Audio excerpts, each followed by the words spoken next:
Hi, this is Dr. Gregory Sadler.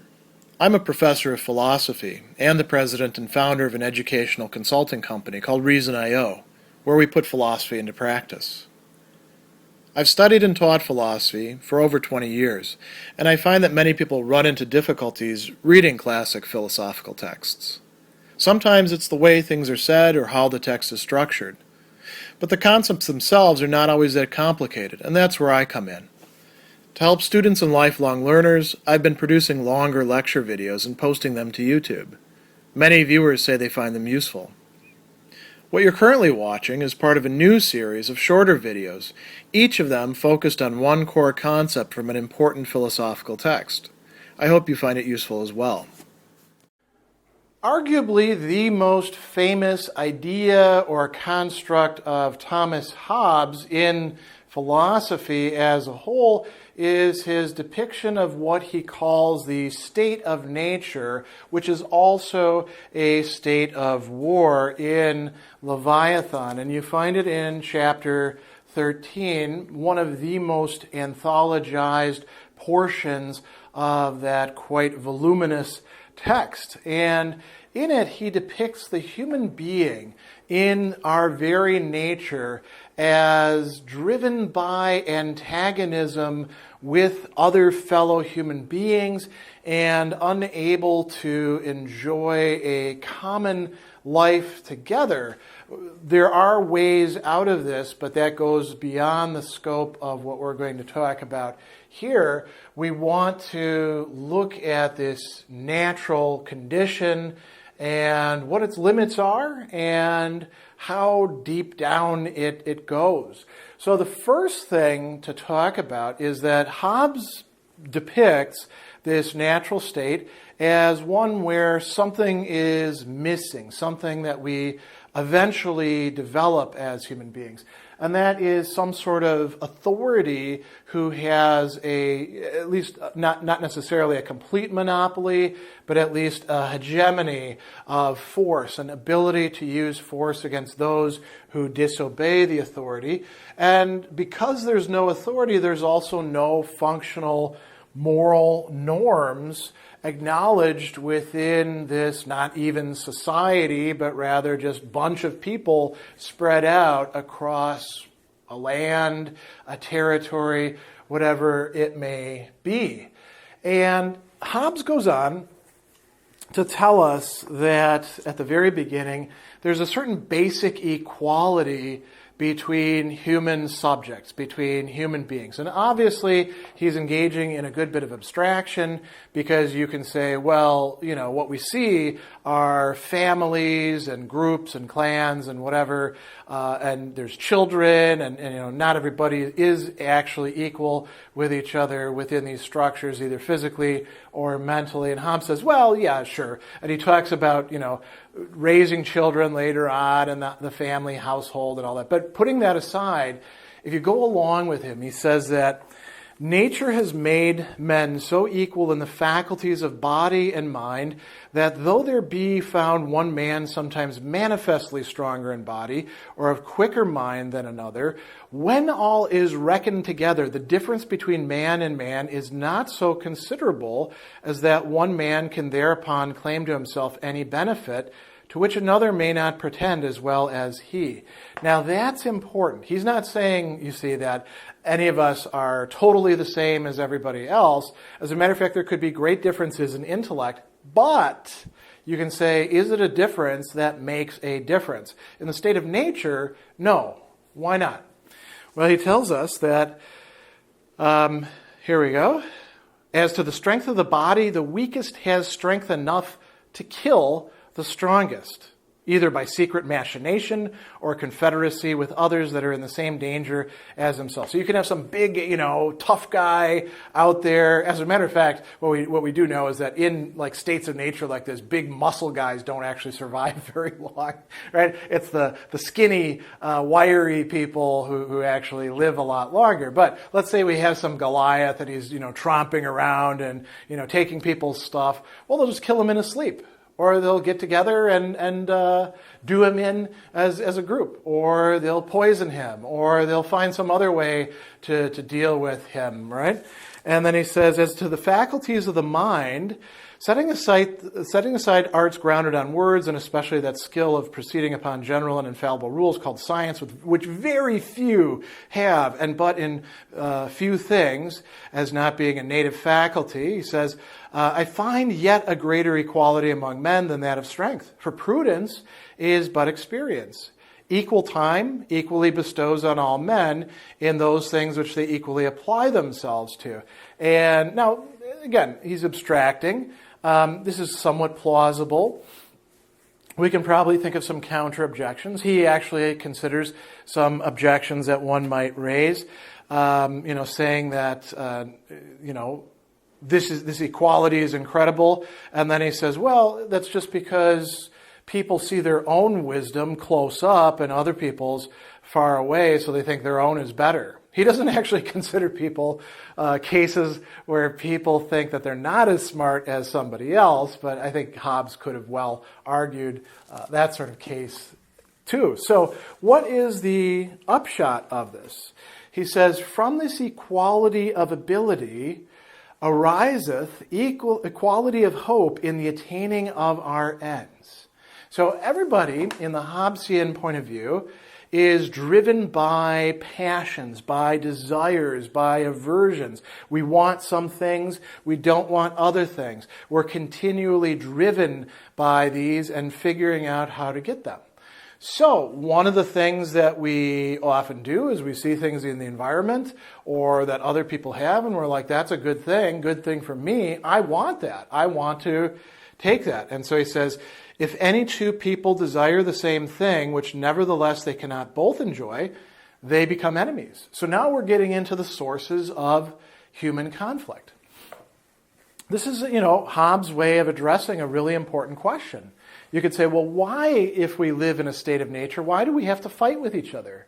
Why can't we get along? Why can't we come to some sort of, basic agreement? Why can't we rely on a kind of native instinct of sympathy or sociability? Hobbes says, well, you may have that stuff, but these sources of conflict are going to do you in. They're going to override that. And so competition is a very important one. He says, in the way to their end, which is primarily their own conservation and sometimes their delectation, that is pleasure or enjoyment only, they endeavor to destroy or subdue one another. And hence, it comes to pass that where an invader has no more to fear than another man's single power, if one plant or sow, build or possess a convenient seat, others may probably be expected to come prepared with forces united to dispossess and deprive him not only of the fruit of his labor, but also his life or liberty. And the invader, again, is in like danger of another. So the idea here is that, single people or, groups of people, they see what we've got. We have to worry that they're going to come and take our stuff. And, we're likely, if we're in the same situation, to go and take their stuff as well. And we might just, not just take their possessions, but also their freedom or their very lives in the process. So this is one main source of conflict. Competition, he calls it. Now that leads us into the second one. If I know that you are likely to attack me because you're motivated by this competition, or perhaps motivated by vanity, and I know the attack is coming sooner or later, then if I'm thinking strategically, I had better attack you before you can get me. And you are also going through the same thought process. So he says, from this diffidence, meaning, this concern about the danger posed by another, there is no way for any man to secure himself so reasonable as anticipation. So this is the second source. That is, by force or wiles to master the persons of all men he can, so long till he see no other power great enough to endanger him. And this is no more than his own conservation requires, and is generally allowed. And also because there's some that taking pleasure in contemplating their own power in acts of conquest, if others that otherwise would be glad to be at ease within modest bounds, should not by invasion increase their power, they would not be able a long time by standing only on their defense to subsist. So we take action to protect ourselves. And as the old saying goes, a good defense is a good offense, right? So we take the offense and attack, subjugate, kill others, despoil them of their properties, because they were going to do the same to us. They would do the same to us if roles were reversed. And this leads to larger and larger groups of people that are held together essentially by fear and by perhaps reward as well. So if we only had those two, things would already be fairly grim for us, wouldn't they? Hobbes points out another feature of human nature and social life that makes it still more dangerous and problematic, and he calls this vanity. So he tells us men have no pleasure in keeping company where there's no power able to overawe them all, where there's no, as he's going to call it, sovereign. For every man looks that his companion should value him at the same rate he sets upon himself. So each of us wants to be valued at a certain rate. And we do get valued at a certain rate by other people, but those certain rates may not be equal, right? So I want you to think that I am the best lecturer ever and I'm so smart, right? And then, it's up to you whether you do say that or not. Maybe in a comment you're like, this guy's dumb, and then I'm like, oh, angry. He's transgressing against me. He is piquing my vanity, right? Or maybe I say something derogatory about you as an audience, and you're like, "Ooh, I don't like that," right? And now you're ready to fight with me. So we all want to be valued, and that's not the big problem there. We all want to be valued at the rate that we place upon ourselves, not the rate that other people are willing to give us. So what happens when they don't give us the rate that we're looking for? He says, upon all signs of contempt or undervaluing, each person naturally endeavors as far as they dare to extort a greater value from their contemners by damage and from others by the example. So we attack those who don't treat us in the way that we want, who don't honor us, who don't respect us. And that makes this, if this is a powder keg, that is quite often the proverbial match that sets it off, isn't it? So we put all three of these together, and we've got a pretty dangerous and difficult situation. So, Hobbes says, so long as there is no, as he calls it, common power to overawe them all, to make all of them essentially fall in line, we are, as he says, in a state of war, a condition which is called war. And he says, this is a war as is of every man against every other man. So all against all, at least potentially. Because you could say, well, wait a second. What about worrying about, people forming a tribe or confederacy or pact and then attacking me? Okay, well, that's temporary. And as soon as things break down between them, like, if they don't get valued at the rate that they want, they break apart into war as well. So it's all against all. Anybody could turn against anybody. And he says that war is not just battle only or the act of fighting, but a tract of time wherein the will to contend by battle is sufficiently known. So, the nature of fall weather is not a shower or two of rain, but an inclination thereto of many days together. So the nature of war consists not in actual fighting, but the known disposition to. So long as I have to worry about you and everybody else having these motives, and some of those motives reflect my own motives, we are in a state of war. What's the result of this? So this is where we get to that famous passage. He tells us that the life of man is solitary, poor, nasty, brutish, and short. Why? Well, because you can't actually develop much of anything within a state of war. You can't rely on keeping the things that you have, he says. In such a condition, there's no place for industry because the fruit thereof is uncertain. So there's no culture of the earth, no navigation, nor use of the commodities that may be imported by sea, no commodious building, no instruments of moving and removing such things as require much force, no knowledge of the face of the earth, no account of time, no arts, no letters, no society, and what is worse, continual fear and danger of violent death. okay, this is a pretty grim picture. And, again, he is idealizing here because obviously even the people in the things that he considers a state of war have those things. But it's you can get the point. It's pretty bad, right?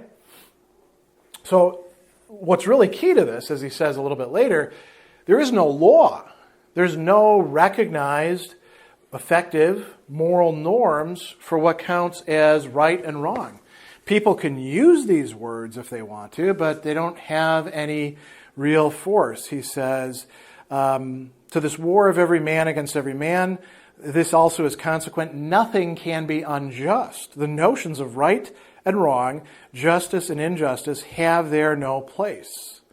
Right? So this is a serious problem, isn't it? The last thing we have to consider is, does Hobbes think that this actually exists? And he does bring up the example of Native Americans. He claims very implausibly the savage people in many places of America accept the government of small families that concord whereof dependeth on natural lust, have no government at all, and live at this day in that brutish manner, as I've said before. And you could say, well, okay, so this is bad ethnography and sort of early on Eurocentrism. Hobbes is wrong about that. But he also brings up two other very interesting things. And one of these shows what the real upshot of this is for him. One is, he says, listen, if you don't believe this is the case, then why do you guard against crime within our own society, which in fact does have laws and rules? He says, do you not accuse mankind as much by your actions as I do by my words? Yeah. So he says, when you go out on a journey, you arm yourself, you seek to go well accompanied. When going to sleep, you lock your doors. Even in your house, you lock your chests. And you do this even when there are laws and public officers, right? So what do you actually think of your fellow citizens? You kind of think that they would rob you if they had the chance.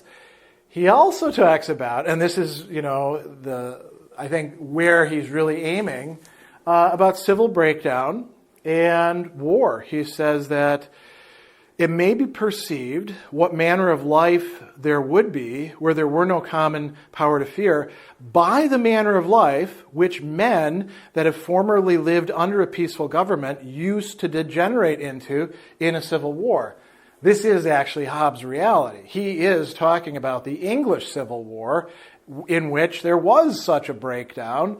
And, there's other examples that he could bring up as well. We talk in our own time about, failed states, things like that. And that would be going back to a Hobbesian state of nature in which these sources of conflict are going to inevitably, if not produce conflict at every moment, certainly produce a situation in which conflicts will rather unpredictably break out and in which we can't rely upon our fellow citizens, residents, whatever they happen to be, and in which we have to live in continual fear. So then the question is, well, how do we get out of this state of nature?